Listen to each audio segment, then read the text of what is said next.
Vamos com os principais destaques para a gente se manter bem informado. Olha só, o Brasil ultrapassa 250 mil mortos pela Covid.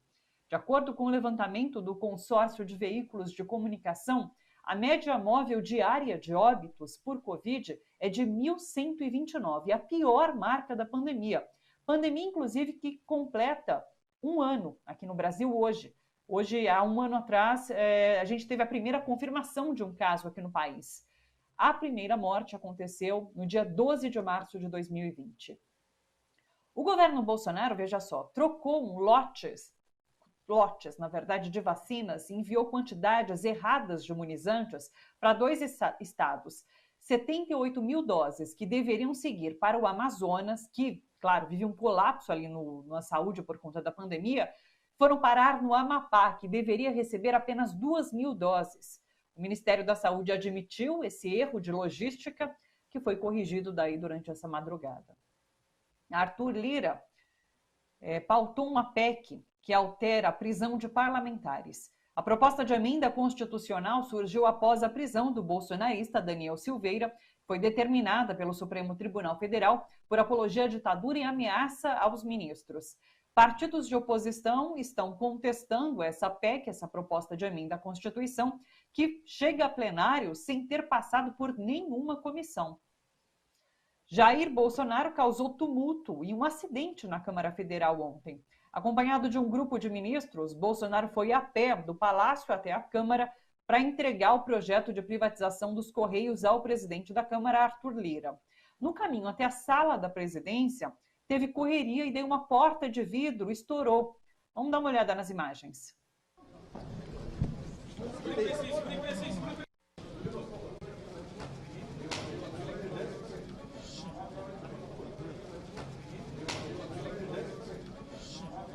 Foi tu, ele? Não. Acho que foi. Foi não.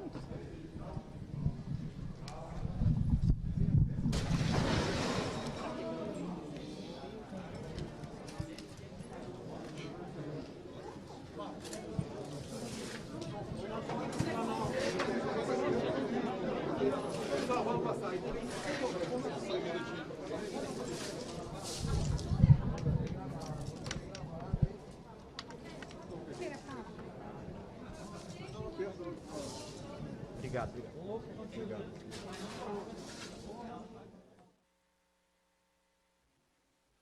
Curioso, né? Por onde o Bolsonaro passa, a gente vê destruição. Curioso. Olha só, Luiz Arce vai ser entrevistado ao vivo hoje aqui na TVT. A entrevista com o presidente da Bolívia vai ao ar a partir das 8 horas da noite. Eu estarei no comando desse programa, que vai contar com a participação também do ex-presidente Lula e do ex-ministro das Relações Exteriores, Celso Amorim. A exibição acontece além da TV, também pelas redes sociais, pelo nosso canal no YouTube e também pelo Facebook. Você já conhece as nossas redes, youtube.com/RedeTVT e facebook.com/RedeTVT. Vai ser um programa bem bacana. A gente tem entrevistas de diferentes áreas, de profissionais de diferentes áreas. A gente vai falar sobre economia, sobre lítio, é uma questão bastante importante ali na Bolívia, vamos falar sobre isso. Vamos falar sobre o golpe que foi dado no ano passado, é claro, falar sobre participação da OEA, inclusive com um relatório durante as eleições de 2019, que acabou coincidindo ali num golpe. Tudo isso a gente vai conversar hoje com o Luiz Arce. Estou bastante ansiosa por essa entrevista, vai ser bem bacana, não percam, tá bom? E a gente vai começar o programa de hoje, Bom para Todos de hoje, falando um pouquinho sobre a situação de trabalho e renda na cidade de São Paulo. Eu sempre digo aqui que a gente fala sobre a cidade de São Paulo, mas é a realidade de várias outras metrópoles e o que se aplica aqui se aplica em outras cidades também, né? Em um ano, 43% dos paulistanos tiveram diminuição de renda, um crescimento de 12 pontos percentuais em relação ao ano de 2019.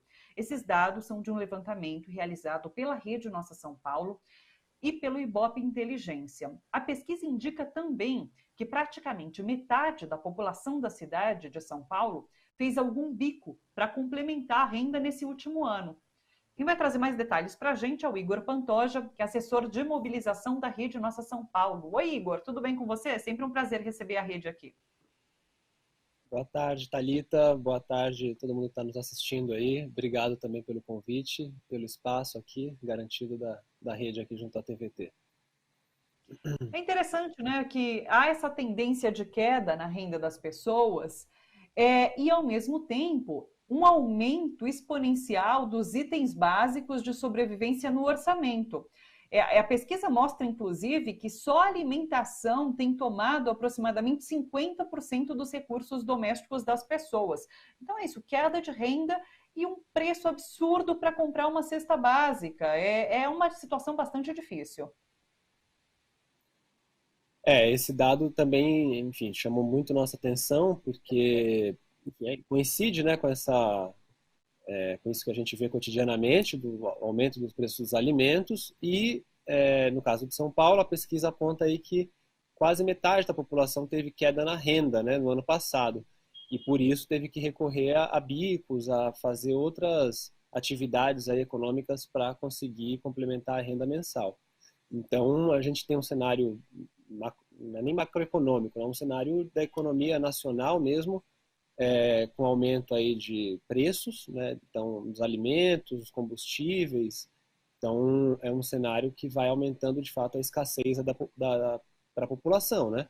Com o fim do auxílio emergencial também, eu acho que isso abateu muito a economia local, a economia também das famílias, e os efeitos disso foram sendo sentidos também de maneira desigual na cidade de São Paulo.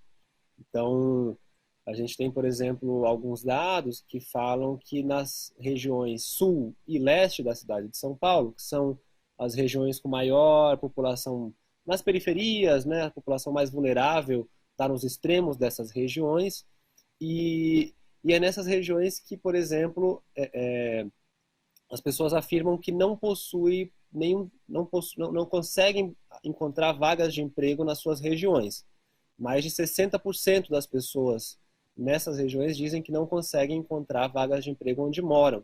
Então, traz essa discussão também do emprego e renda para um pensamento mais sobre a cidade, né? Como é que os poucos empregos que tem ainda, né, de maneira garantida pela legislação trabalhista, com direitos e tal, ainda estão muito mal distribuídos também.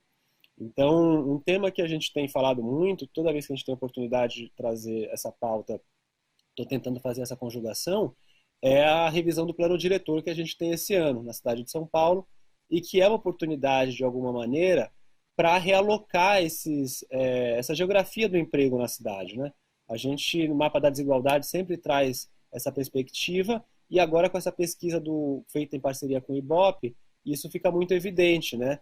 É nas periferias que as pessoas não encontram emprego, e aí parte para a informalidade, parte para alguns tipos de bico, né, como a gente chama ali na pesquisa, mas não necessariamente isso consegue complementar a sua renda e muito menos garantir qualquer tipo de direito, né?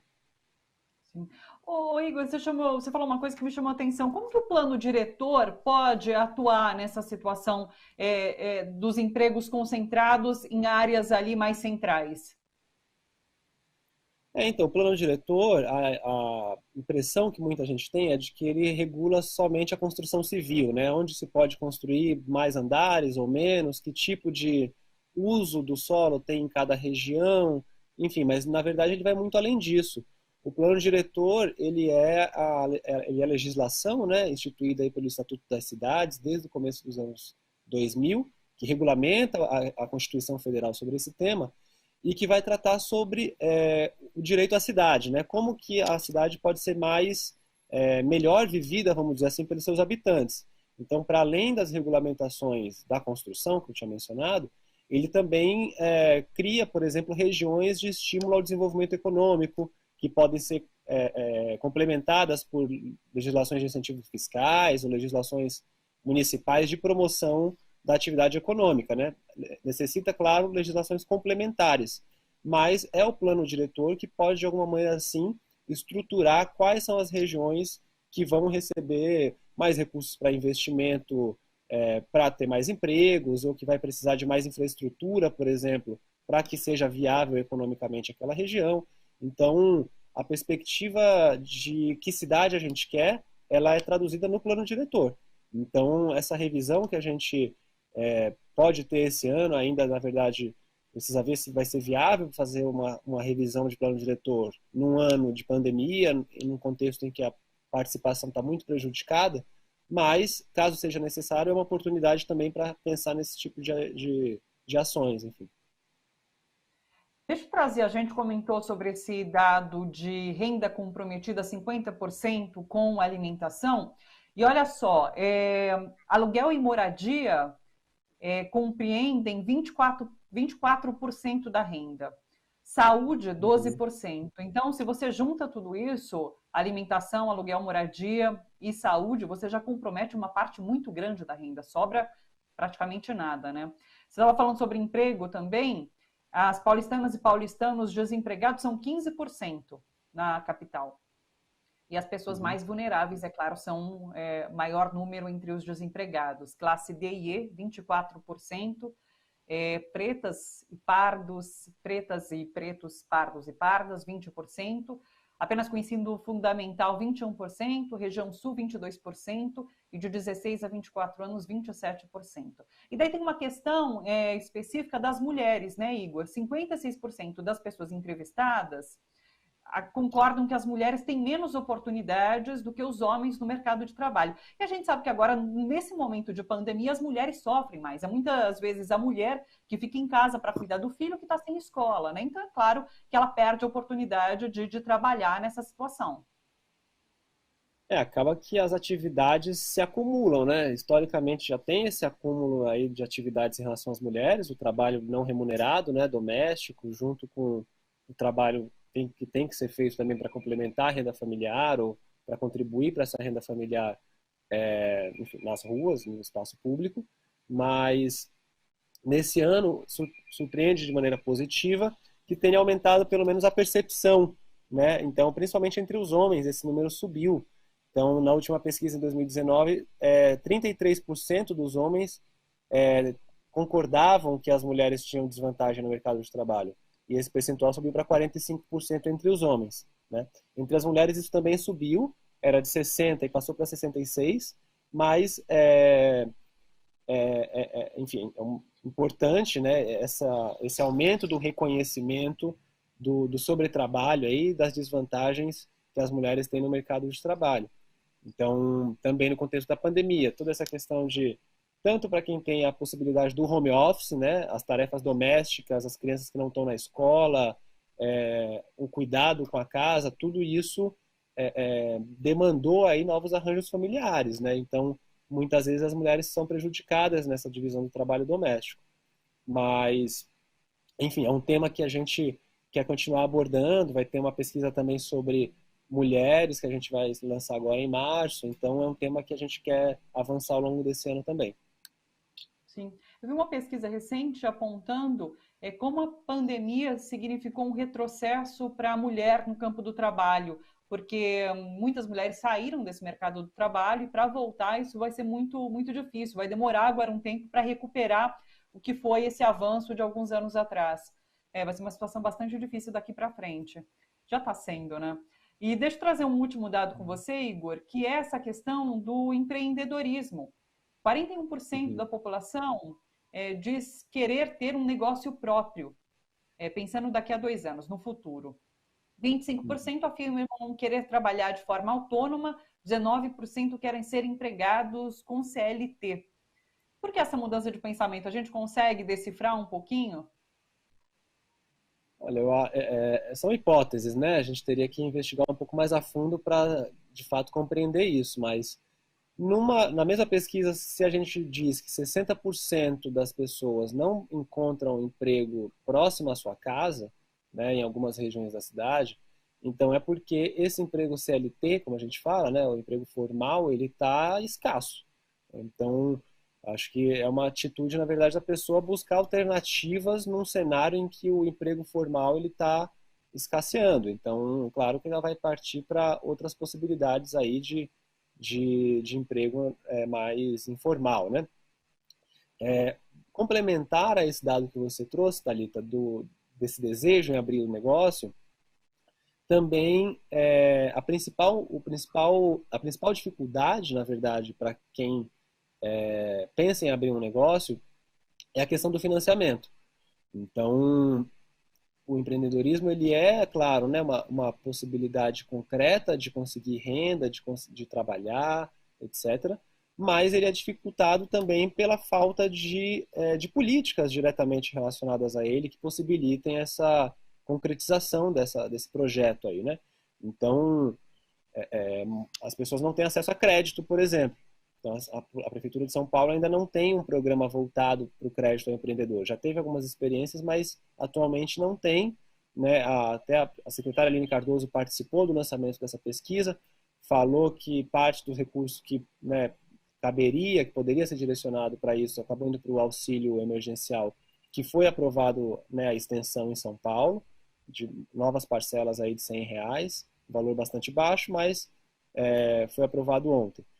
Então, de toda maneira, né, seria necessário buscar outras fontes de recurso, né, talvez buscando aqueles impostos mais progressivos, que tributam mais quem pode pagar mais, né, quem tem já renda familiar extremamente elevada, etc.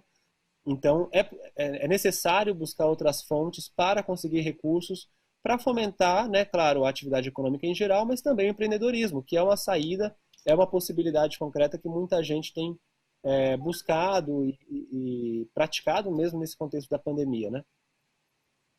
Perfeito. Igor, agradeço a sua participação, agradeço a Rede Nossa São Paulo por nos ajudar a compreender esses dados da pesquisa. A gente volta a se falar na semana que vem, então. A Rede Nossa São Paulo, inclusive, participa às terças, como a pesquisa foi lançada ontem, a gente mudou a participação para hoje, quinta-feira, mas na terça-feira a gente conversa novamente. Obrigada, Igor. Um beijo para você, boa tarde. Obrigado, Thalita. Beijo aí e saudações aí para todo mundo que está assistindo a gente. Um abraço.